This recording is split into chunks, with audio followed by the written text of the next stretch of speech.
Muito bem. A sucessão legítima, gente, trata da sucessão em que não há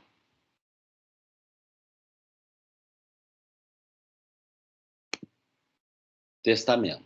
Essa é a sucessão legítima, certo? A sucessão em que não há testamento. Bom, a sucessão legítima, ela tem por finalidade beneficiar a família do falecido.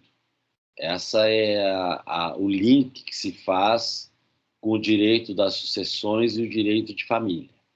Porque o direito das sucessões, na verdade, não possui relação direta com a natureza jurídica, não é a do direito de família. A natureza jurídica do direito das sucessões é obrigacional. O vínculo todo dele é de natureza obrigacional. Ele se afastou do direito de família, especialmente quando o direito de família começa a tomar a afetividade como paradigma. No momento que o direito de família deixa de beneficiar apenas relações de natureza biológica e passa a considerar o afeto, especialmente como um valor jurídico, então o direito de família se afasta do direito das sucessões. O direito das sucessões não leva em consideração afeto, não leva em consideração essas relações todas. Vocês podem imaginar, por exemplo, uma mãe brigada com a sua filha, que não mantém relações pessoais com a sua filha, certo? Simplesmente, por algum motivo da vida, não se falam há 30 anos. Bom, morre essa mãe, essa filha vai herdar. Não interessa se essa filha gosta ou não gosta da mãe, ou a mãe gostava ou não gostava dela, isso absolutamente não faz diferença para o direito das sucessões. Nesse ponto ele é muito frio, né? Porque é do direito obrigacional. Mas ele se utiliza dentro do direito de família das relações de parentesco. A sucessão legítima, ela vai atrás da família, dos parentes da pessoa falecida para beneficiar através do patrimônio deixado, certo? Vamos ver algumas regras, alguns princípios introdutórios dessa área. O primeiro é o chamado direito de Saisin. O direito de Saisin, ele funciona da seguinte maneira: ele garante que a posse e a propriedade dos bens do falecido sejam transferidos aos herdeiros no dia da morte do autor da herança. Então, o direito de Saisin, previsto lá no 1784 do Código Civil, diz que a posse dos bens do falecido e a propriedade dos bens do falecido são transmitidos no instante da morte desse falecido, do autor da herança, ou, como nós também chamamos, do de cujus. O de cujus vem da expressão de cuja sucessão se trata. Então, no momento que uma pessoa morre, aquele patrimônio que a pessoa tinha, no instante da sua morte, é transferida, posse e propriedade. Tudo que é feito depois no inventário, nos documentos, nas transcrições do registro imobiliário, bancos, Detran, né, essas transferências, isso tudo é uma burocracia posterior ao exercício da posse e do domínio. Então, a posse e a propriedade se dá no instante da morte, e não no momento em que sai o formal de partilha, lá no final do processo de inventário, ou no momento em que eu pego aquele formal de partilha e registro o formal de partilha no registro de imóveis, transferindo aquele apartamento para o meu nome. Não. Isso tudo são consequências da transferência da posse e propriedade. Então, por que acontece isso? Por vários motivos. Primeiro, porque uma pessoa falecida não tem mais personalidade jurídica e, portanto, não pode ser mais proprietário de nada. Se nós não tivéssemos a Saisin, ficaria um limbo entre a morte e até que se faça inventário, quem seriam os proprietários, quem teria a posse desses bens, né? Por isso, o princípio da Saisin garante que essa posse e essa propriedade são transmitidos. independentemente da existência de inventário, independentemente da existência de processo. Na prática, é assim mesmo que funciona. Ou seja, vem a falecer, por exemplo, uma pessoa da qual eu sou herdeiro, no dia seguinte, se alguém invadir qualquer propriedade desse falecido, eu tenho ao meu alcance as ações possessórias para defender, por exemplo, essa invasão, certo? Então, eu não preciso fazer inventário para poder defender a posse. Eu já recebi a posse pela Saizine. Pelo falecimento dele, eu já recebi a posse, portanto, se eu recebi a posse no dia seguinte, eu já posso entrar com qualquer ação para defender a posse desse bem. A propriedade é a mesma coisa, certo? Outro exemplo prático da Saizine em relação à posse diz respeito à contagem do tempo de prescrição aquisitiva, de uso capião. Se a pessoa da qual eu herdei já estava contando um prazo de uso capião, eu continuo contando da onde a pessoa parou e não começo do zero para essa prescrição aquisitiva. Então, vamos supor que essa pessoa tenha direito de uso capião daquele imóvel no prazo de 10 anos.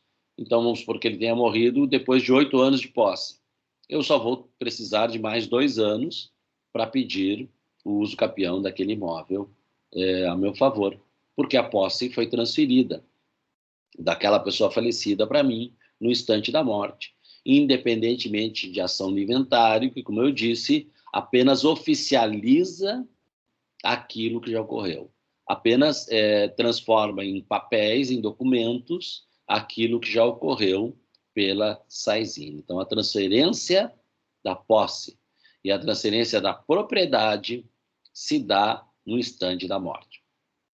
Pelo nome, vocês viram que esse é o Instituto do Direito Francês, que se contrapõe ao Instituto de Transferência de Propriedade do Direito Alemão, que é basicamente o que nós usamos no sistema brasileiro. Tirando a sucessão, todo o restante do direito brasileiro se utiliza do direito alemão na transferência da propriedade. E no direito alemão, o que interessa é a publicidade, ou seja, eu me torno proprietário quando eu averbo no registro de imóveis o documento translativo da propriedade. Isso é próprio do direito alemão que nós utilizamos, em regra, nos contratos no Brasil. Mas no direito das sucessões, nós buscamos lá do direito francês, onde apenas a manifestação de vontade é suficiente para a transferência da propriedade. Nesse caso aqui, não a manifestação de vontade direcionada, mas a morte do de cujus é que acaba transferindo a propriedade e transferindo a posse também. Certo? Dúvidas?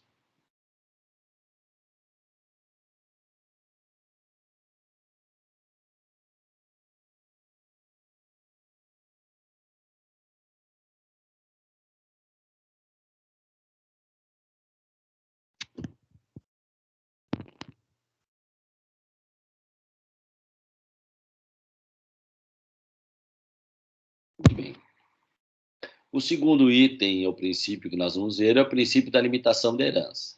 O princípio da limitação da herança garante que nenhum herdeiro vai responder com o dinheiro do próprio bolso por dívidas do falecido, certo? Então, se um falecido morre deixando dívidas, o patrimônio deixado por ele vai responder por suas dívidas, mas nunca um herdeiro vai pagar com seu dinheiro uma dívida do falecido, certo? Então, eu posso não herdar nada. A pessoa pode ter deixado, por exemplo, 500 mil em patrimônio e 800 mil em dívidas. Então, todo o seu patrimônio, todos os seus 500 mil de patrimônio vão ser usados para pagamento das suas dívidas, das dívidas que ele deixou, certo? E mesmo assim vão faltar 300 mil. Bom, eu não vou pagar esses 300 mil, nenhum herdeiro vai pagar os 300 mil. Né? Lamentavelmente, azar dos credores, que não vão receber, porque pelo princípio da limitação da herança, nenhum herdeiro responde por dívidas do falecido. O patrimônio do falecido responde por suas dívidas, então, na pior das hipóteses, pode zerar, isso é verdade, pode zerar, é o que nós chamamos de inventário negativo, Inventário negativo é quando o falecido deixou mais dívidas do que patrimônio. Então, você abre o inventário apenas para ficar vendendo os bens dele e pagando os credores dele. Mas, na pior das hipóteses, os herdeiros vão ficar com zero. Mas nunca, em hipótese nenhuma, vão pagar do seu próprio bolso. Rigorosamente, o processo de inventário também é pago pelo espólio. O que acontece na prática é que os herdeiros querem receber os bens inteiros e, por conta disso, acabam pagando do próprio bolso essas despesas. Mas não. O inventário, rigorosamente, ele é pago pelo espólio. As custas processuais são pagas pelo espólio, o imposto de transmissão é pago pelo espólio e até mesmo o advogado contratado pelo inventariante é pago pelo espólio.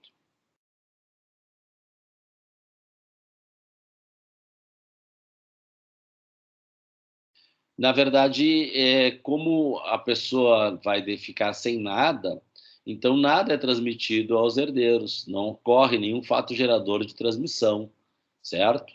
Porque, lógico, essa transmissão ela é fictícia, né, Eduardo?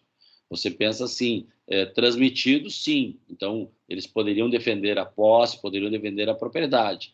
Só que no momento da partilha, quando a partilha for zerada, eles não tiverem nada para receber, então é como se nunca tivesse sido transmitido a eles nada também. Certo?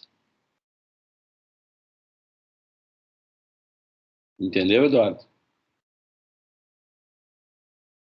Se não entendeu, pergunte aí tranquilamente, tá? Perfeito. Muito bem. Então, pelo princípio da limitação de herança, nenhum herdeiro vai tirar um centavo do próprio bolso para pagar uma dívida deixada pelo falecido. Em nenhuma hipótese, não existe exceção a essa regra, a esse princípio da limitação. Tá? Qual a legislação que nós vamos aplicar dentro do inventário? Nós vamos sempre aplicar, do ponto de vista processual, a legislação vigente no dia da prática do ato processual.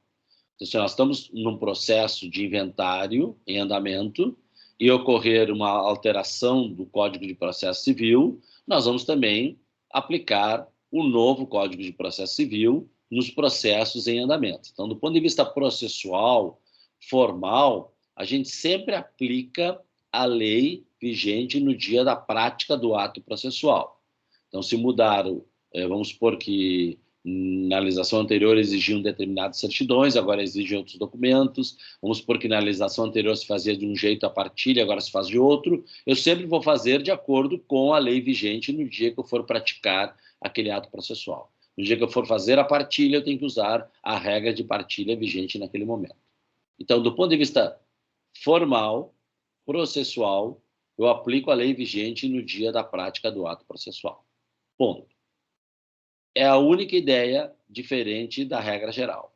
A regra geral é o contrário. A regra geral é: eu vou aplicar quanto ao direito material e quanto ao direito tributário, eu vou aplicar a lei vigente no dia da morte.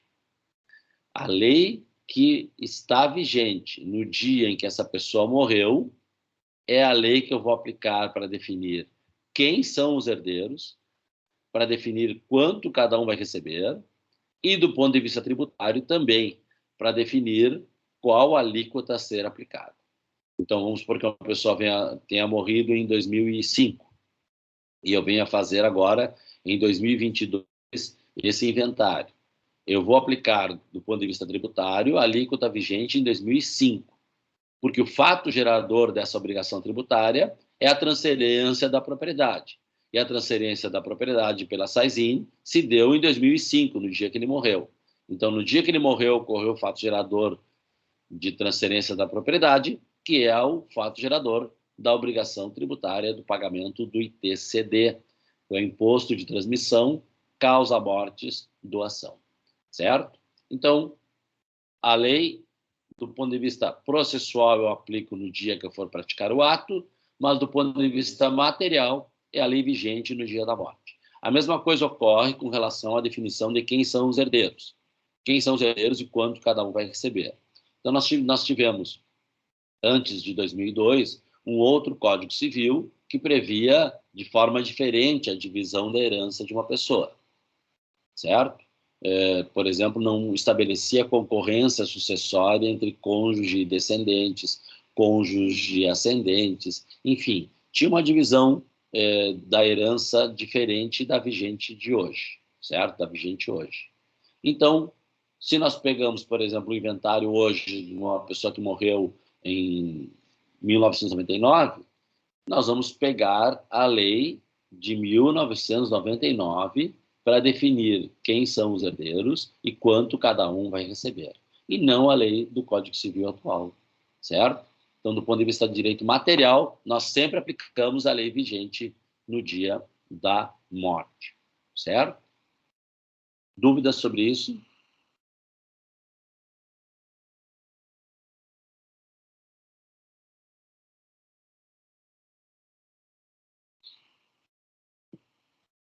Alguma dúvida, gente?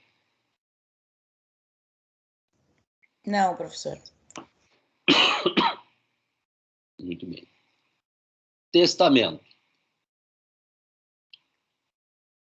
Toda pessoa que esteja no uso das suas faculdades mentais, a partir dos 16 anos de idade, já pode fazer testamento, certo? Toda pessoa pode fazer testamento, está no pleno uso, gozo das faculdades mentais, pode fazer a partir dos 16 anos. Muito bem. Quando eu faço um testamento, eu tenho que saber se eu tenho ou não herdeiros necessários. Se eu tiver herdeiros necessários, eu só posso dispor em testamento de 50% ou de até 50% dos meus bens. Se eu não tiver herdeiros necessários, eu posso dispor em testamento de 100% dos meus bens. Quem são os herdeiros necessários? São os descendentes, filhos, netos, bisnetos, etc. Os ascendentes, pais, avós, bisavós, etc. O cônjuge também é herdeiro necessário. E aí nós nos deparamos com uma dúvida: se o companheiro seria ou não herdeiro necessário.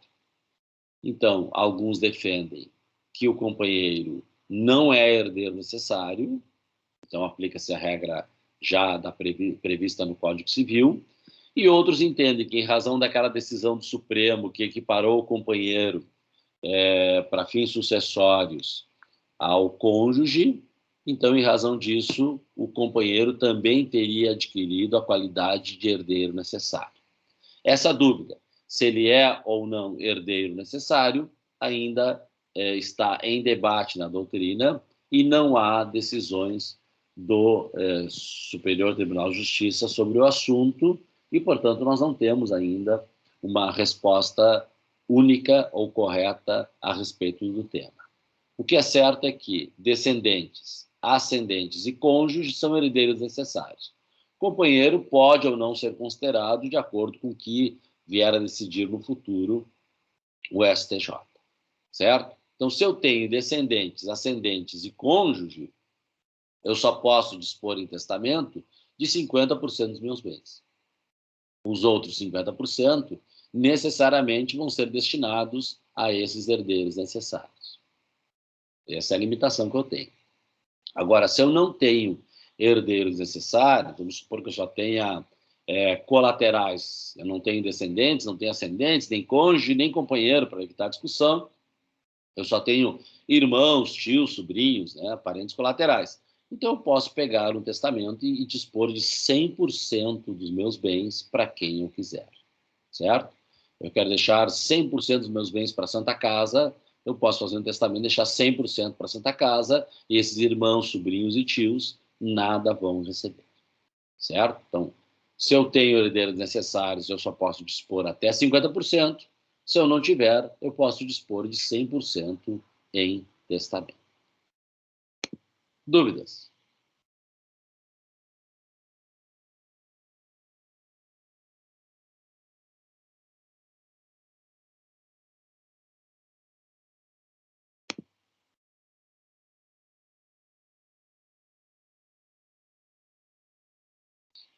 Muito bem.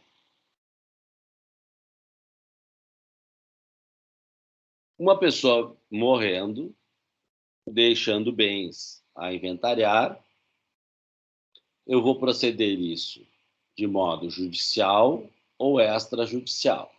Então, a partilha pode ser feita de modo judicial, que seria o inventário, ou de modo extrajudicial, feito em tabelionato, certo?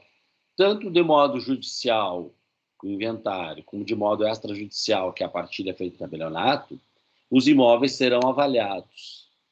Essa avaliação é feita pela Fazenda Estadual.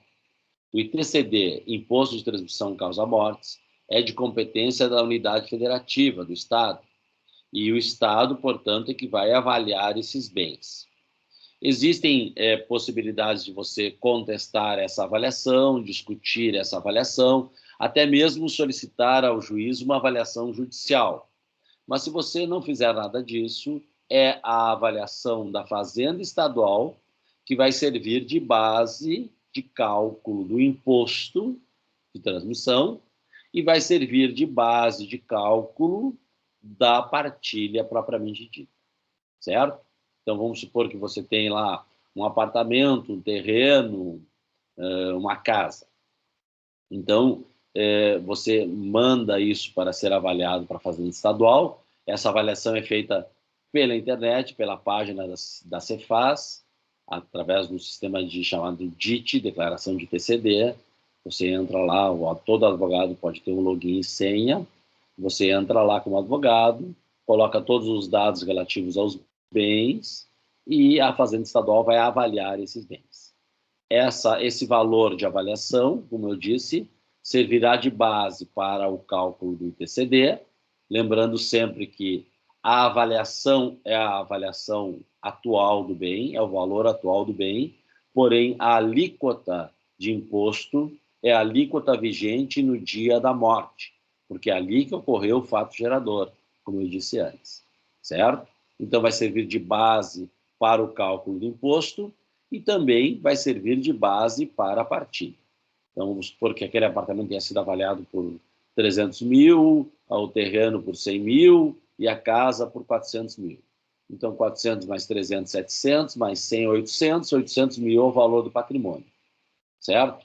Se eu tenho lá, vamos supor, quatro herdeiros, será 200 mil para cada um. Então, alguém vai ficar com o terreno, mais um percentual da casa, mais um percentual do apartamento, enfim, nós vamos dividir isso de modo com que cada um fique com 200 mil reais, que é a cota hereditária dele. E esse cálculo é feito com base na avaliação desses bens. E a avaliação, como eu disse, oficial, é a avaliação da Fazenda Estadual. Certo, gente? Dúvidas?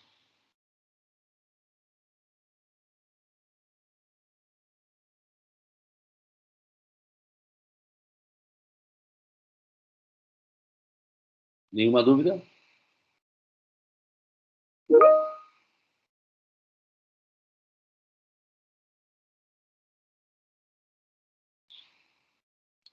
Certo. Prosseguimos, então. A aceitação e renúncia de herança. Ninguém é obrigado a aceitar uma herança, certo? Porém, para que ele seja considerado aceitante, ele não precisa fazer nada.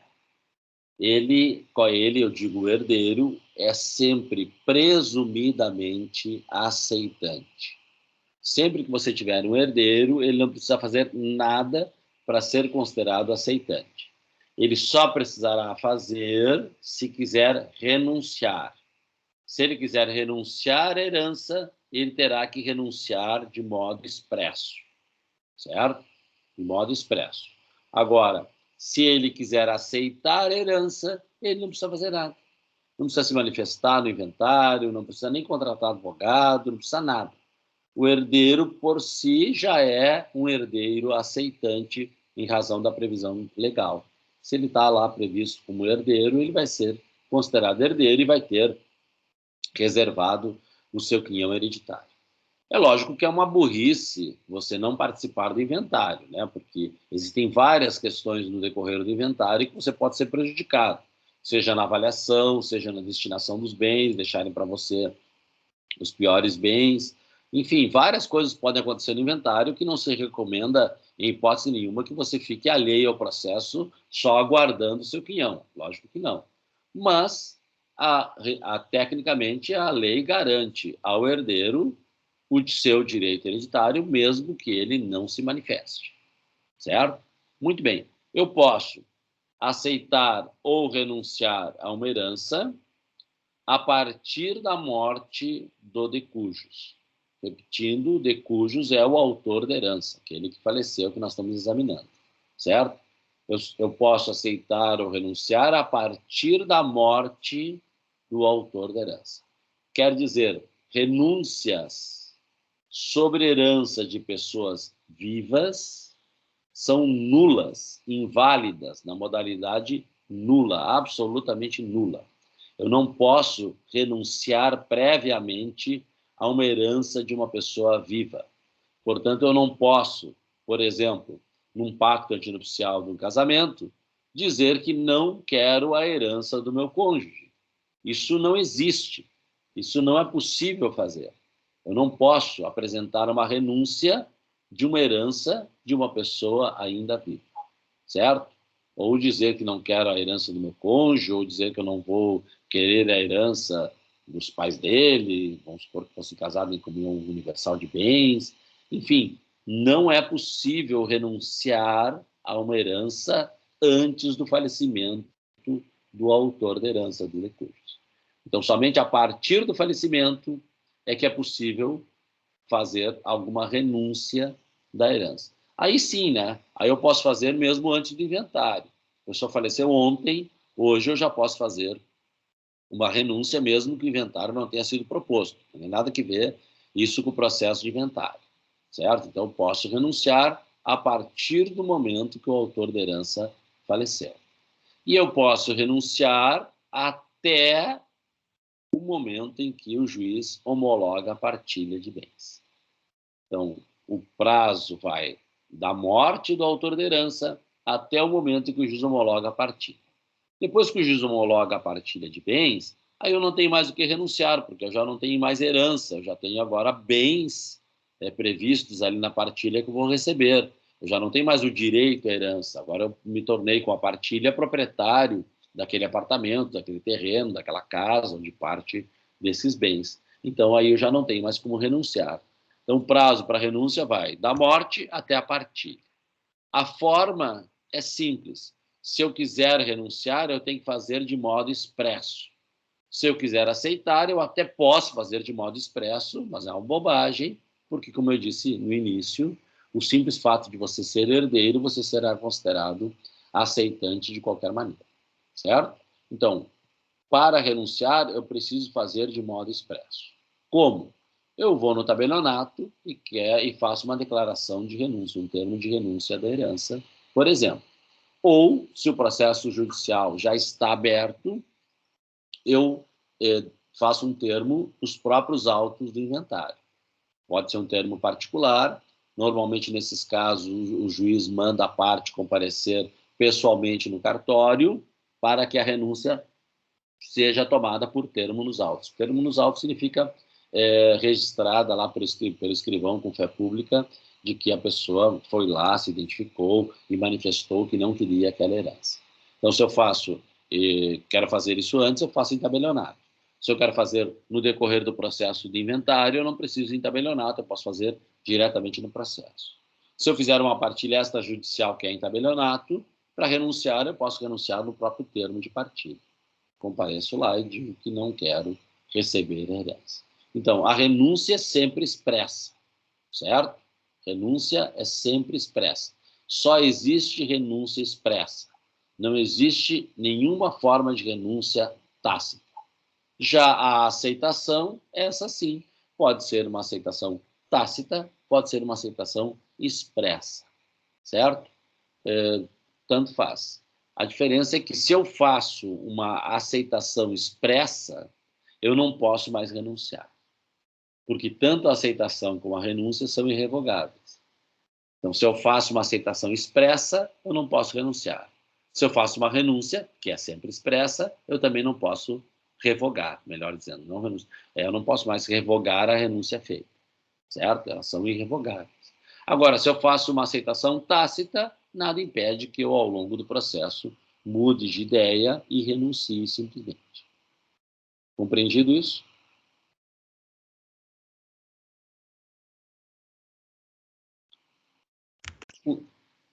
Diga. Não, sim, professor, compreendido.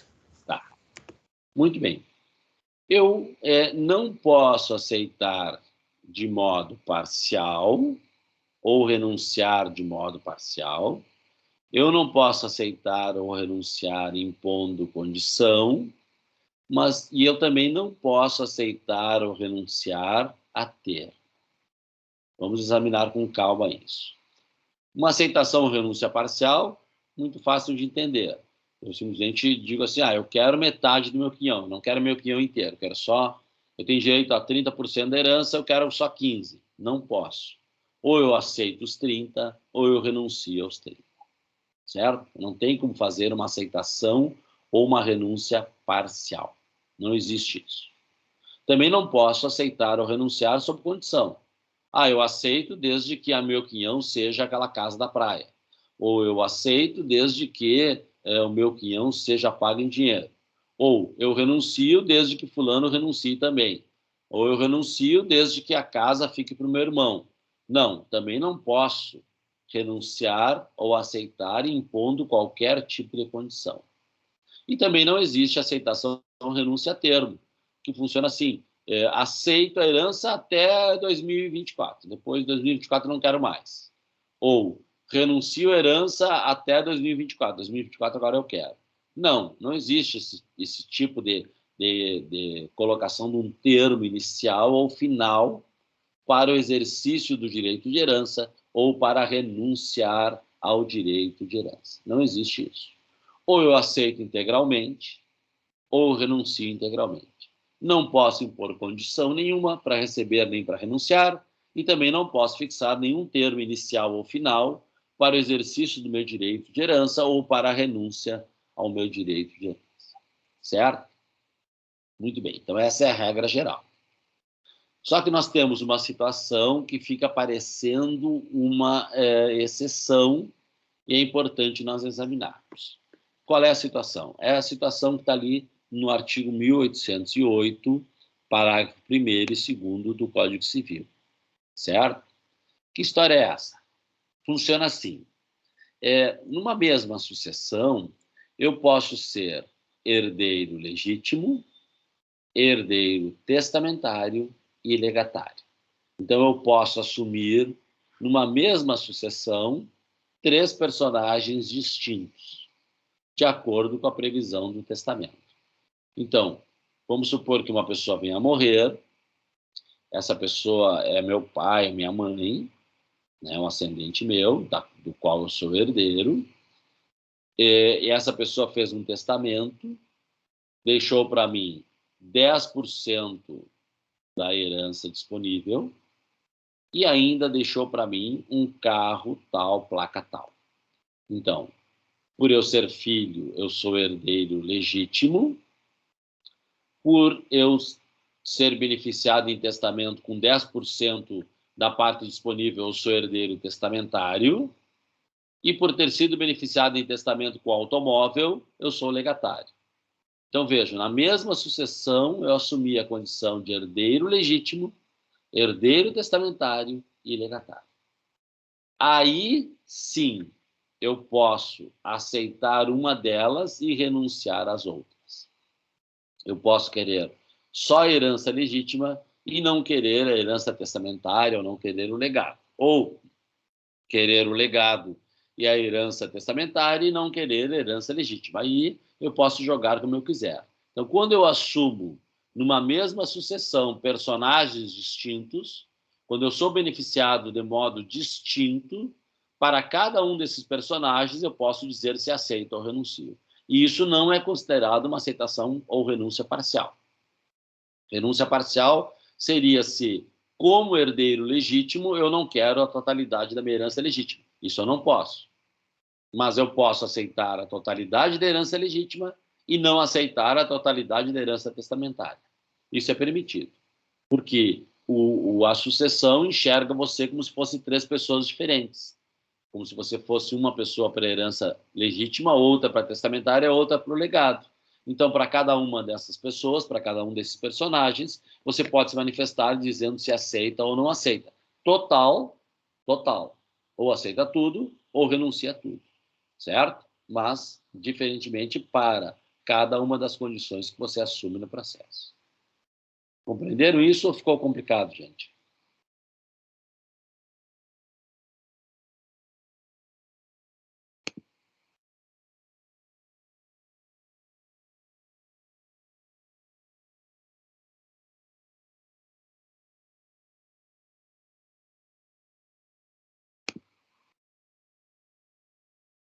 Muito bem. E aí vem a questão do destino do quinhão renunciado, certo? Uma pessoa vem a renunciar ao seu quinhão, o que acontece com aquele quinhão da pessoa que renunciou, certo? Exatamente aqui, ó, o destino do quinhão renunciado. Bom, quando uma pessoa ela renuncia à herança, ela logicamente não vai receber e nem a sua família. Então, quando uma pessoa renuncia à herança, ela prejudica toda a estirpe, toda a prole, porque ela não terá direito de receber, porque ela não quer, está renunciando, e também os seus filhos não poderão receber essa herança, porque essa renúncia daquele ascendente simplesmente prejudica toda a estirpe, certo? Então, vamos supor que você tenha uma pessoa que morreu com 3 filhos, certo? E o terceiro filho também tenha uma família, também tenha filhos. Esse terceiro filho, ele renuncia à herança. Quando ele renuncia à herança ficará apenas com os 2 filhos. Ele prejudicou toda a sua prole. A renúncia dele significa que ele abre mão de herança para ele e para a sua família, certo? Então, no caso de uma pessoa que tem 3 filhos, um deles renunciando, a herança ficará em partes iguais para os outros 2 aceitantes, sem nenhum problema. Isso significa dizer que não existe direito de representação do renunciante, certo? Nós vamos ver na próxima aula o que é o direito de representação, mas aqui já passamos a ideia de que não existe direito de representação do renunciante, certo, gente? Então, se uma pessoa renuncia, ele não receberá e nem a sua prole poderá receber aquela herança. Muito bem. E para terminar, os credores do herdeiro. Este caso do 1813 trata da seguinte hipótese: uma renúncia como fraude a credores.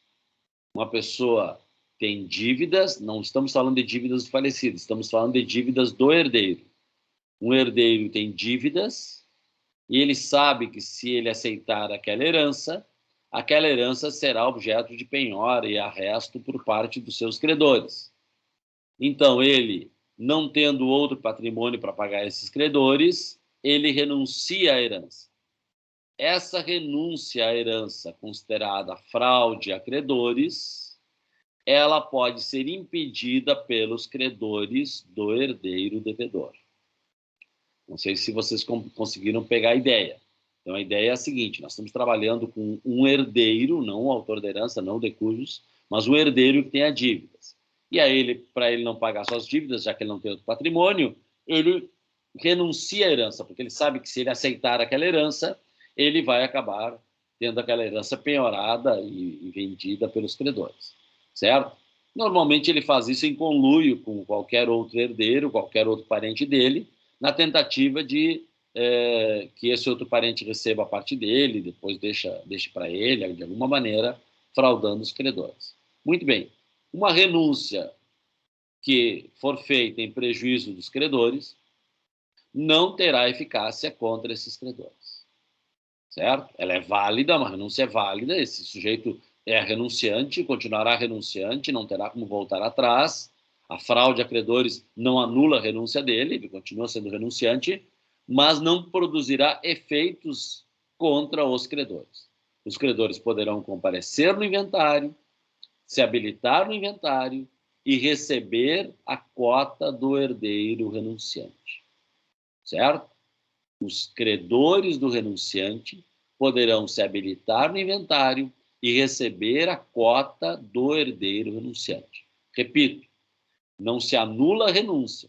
O renunciante continuará renunciante. Mesmo depois que não deu certo a jogada dele, ele continuará sendo considerado renunciante. Não receberá nada. Porém, os credores desse renunciante, comparecendo no processo de inventário, habilitando seu crédito, terão direito de receber os seus créditos no limite do quinhão daquele renunciante. Compreendido isso, gente? Dúvidas?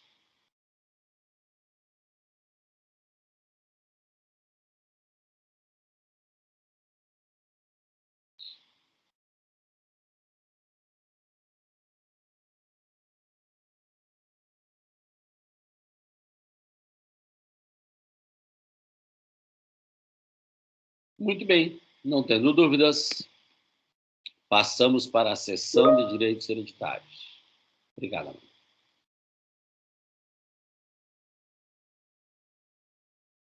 Sim, Eduardo, correto. Pergunta muito boa. Os credores têm até a homologação da partilha para se habilitar, certo? Então, no curso do processo de inventário. Se eles chegarem tarde demais, eles vão ter que entrar com uma ação pauliana, que é uma ação de fraude a credores, para anular aquela transmissão da herança em favor dos outros herdeiros e obter para si o crédito, certo?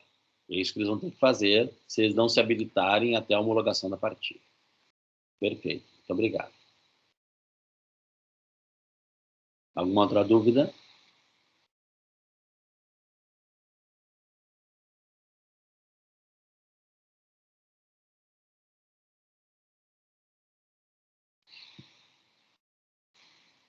Cessão de direitos hereditários.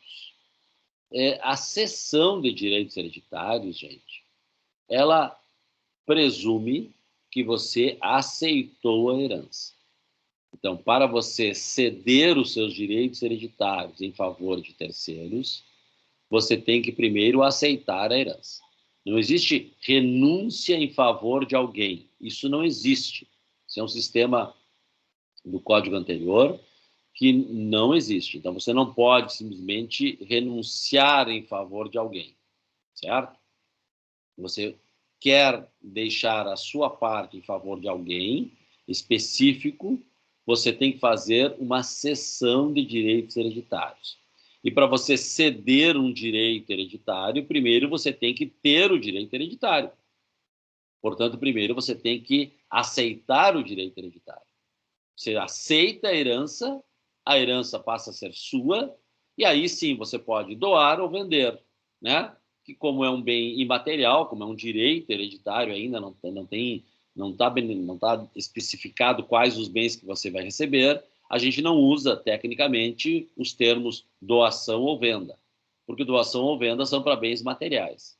Então, como o direito hereditário é um bem imaterial, a gente usa a expressão cessão onerosa ou cessão gratuita, que significa a mesma coisa, certo? Então, para ceder um direito hereditário em favor de alguém, eu tenho que aceitar a herança, certo? Muito bem. Quando eu faço uma cessão de direitos hereditários em favor de alguém, eu cedo o direito que eu possuo naquele momento. Se eu faço uma cessão de direitos hereditários hoje, 21 de janeiro de 2022, eu vou ceder os direitos hereditários que eu possuo nesse dia, certo? Amanhã ou depois, eu posso ter acréscimos ao meu direito hereditário. Meu quinhão pode aumentar em razão da renúncia de terceiros, em razão da substituição, em razão do direito de acrescer, em razão de várias hipóteses possíveis, aquele meu quinhão hereditário pode aumentar. Então, vamos supor que hoje, 21 de janeiro, o meu quinhão hereditário seja 10% de herança, certo? E eu faço hoje, 21 de janeiro, uma cessão dos meus direitos hereditários. O que eu estou cedendo? 10% da minha herança. 10% da herança. É aquilo que eu tenho direito hoje. Aí o que acontece amanhã? Acontece uma substituição e eu passo a adquirir mais 5%, acontece um direito de acrescer e eu ganho mais outros 5%, né, ou mais 10%. Enfim, depois que eu fiz a cessão de direitos hereditários, começa a vir mais direitos hereditários, através de substituição, através de direito de acrescer. Neste caso, eu só cedi o que eu tinha hoje.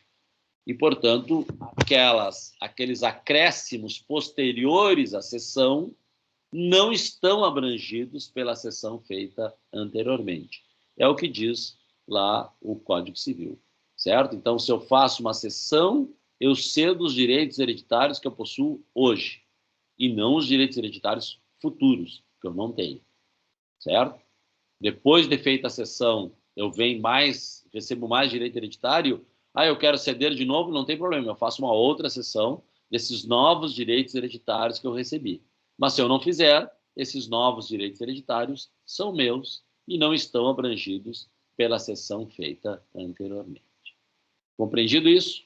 Então, para fazer uma cessão de direitos hereditários, eu preciso aceitar a herança, e quando eu fizer a cessão, eu estou cedendo aquilo que eu tinha naquele momento, e não alguma parte da herança que eu não tinha ainda e que eu recebo no futuro em razão da substituição, em razão do direito de crescer, em razão da renúncia de terceiros ou coisa do gênero. Entendido? Muito bem. Se eu faço uma cessão, que é um ato de liberalidade, eu posso impor condições, eu posso fazer uma cessão parcial dos meus direitos hereditários, certo? Eu não preciso fazer cessão de tudo. Eu tenho direito a 10% da minha herança, eu quero deixar desses meus 10%, 2% para os meus sobrinhos, fazer uma cessão de direitos hereditários em favor do meu sobrinho, à razão de 2% dos meus 10% que eu tenho direito. Isso eu posso fazer. Eu posso fazer uma cessão parcial, eu posso fazer uma cessão sob condição, eu posso fazer uma cessão a termo, certo? Eu posso fazer uma cessão sob condição, olha, deixo para o fulano de tal até ele casar. Quando ele casar, passará para Beltrano. Então, eu posso fazer uma cessão de direitos hereditários sob condição. Não confundam com a aceitação e renúncia. A aceitação e renúncia é que eu não posso fazer de modo parcial, sob condição ou a termo. Porém, a cessão, não. A cessão eu já recebi, já aceitei, logo eu posso fazer a cessão de parte da minha herança, posso fazer a cessão impondo condições, posso fazer a cessão como eu quiser. Certo? Se eu fizer uma cessão gratuita, que é uma doação do meu direito hereditário, e beneficiar todos os demais herdeiros, sem nenhum tipo de condição, sem nenhum tipo de restrição, na verdade, eu não estou fazendo uma cessão. Ceder em favor de todos os demais, sem impor nenhum tipo de condição, não é considerado pela lei uma cessão de direitos hereditários. É considerado uma renúncia. Certo? Então, ceder de forma gratuita, pura e simples, a todos os demais herdeiros, como está previsto lá no 1805, parágrafo 2º do Código Civil, isso não é considerado uma cessão de direitos hereditários. Isso é considerado uma renúncia, certo? E por que é importante diferenciar? Porque a cessão gera imposto de transmissão também. Quando eu faço uma cessão de direitos hereditários, eu pago 2 vezes imposto de transmissão. Uma vez do falecido a meu favor, né, a transmissão da herança do falecido para mim, e outra vez a transmissão da herança minha em favor daquele que eu quis ceder os direitos hereditários. Então, na cessão, há dupla incidência tributária, como está lá no final. Certo? Por isso que é importante diferenciar que na cessão gratuita, pura e simples, em favor de todos os demais herdeiros, não é cessão, não há incidência tributária, porque é considerado para efeitos legais como se eu tivesse simplesmente renunciado à herança. certo? Muito bem. Se eu faço, ou se eu quero fazer uma cessão onerosa, que seria a venda dos meus direitos hereditários, eu tenho que garantir o exercício do direito de preferência dos demais herdeiros. Então, se eu quero fazer uma cessão gratuita, eu não preciso oferecer para ninguém. Eu cedo para quem eu quiser, certo? Ninguém tem nada a ver com isso. Mas se eu quiser vender os meus direitos hereditários, que corresponde tecnicamente a uma cessão onerosa dos meus direitos hereditários, então eu tenho que oferecer a todos os demais co-herdeiros, certo? Eu quero, por exemplo, tem um direito hereditário meu, eu quero vender ele por 100 mil. Então, eu tenho que oferecer, notificar todos os demais co-herdeiros, dizendo, olha, eu quero vender os meus direitos hereditários por 100 mil reais. Se você tiver interesse, tem que se manifestar em 30 dias, certo? Aí, quem tiver interesse em se manifestar, vai se manifestar e vai poder adquirir os direitos hereditários. Se vários quiserem adquirir esses direitos hereditários, vários vão adquirir, certo? Nenhum problema. Se 2 ou 3 herdeiros querem comprar esses direitos hereditários, esses 2 ou 3 vão comprar, certo? Nenhum problema em condomínio os meus direitos hereditários. Bom, então, aí eu agi corretamente. Eu ofereci para eles. Se eles querem comprar, compre. Se não quiserem comprar, eu posso vender a terceiros. Agora, se eu não oferecer e vender diretamente a qualquer pessoa, mesmo que seja herdeiro, se eu vender diretamente a qualquer pessoa, sem oferecer a todos os demais co-herdeiros, quando essa cessão for juntada no processo, quando essa cessão for apresentada aos demais, eles podem depositar o valor e haver para si a cessão. Eles podem exercer o direito de preferência, certo? Depositando o valor e havendo para si aquele direito cedido. Então, vamos supor que eu queira vender os meus direitos hereditários a um e não oferecer os demais. Quando os demais ficarem sabendo, eles podem ingressar e depositar o preço em juízo e haver para si aquele direito hereditário cedido, certo? Muito bem.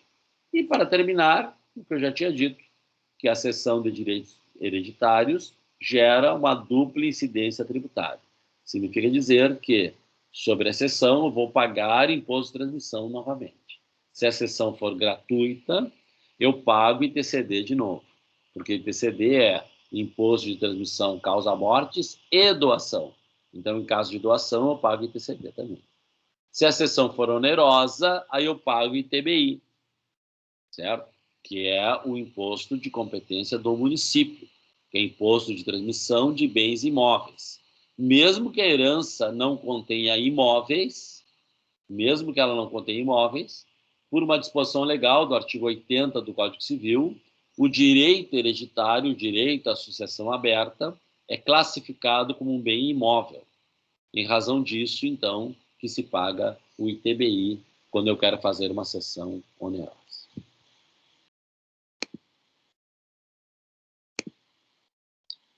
Dúvida?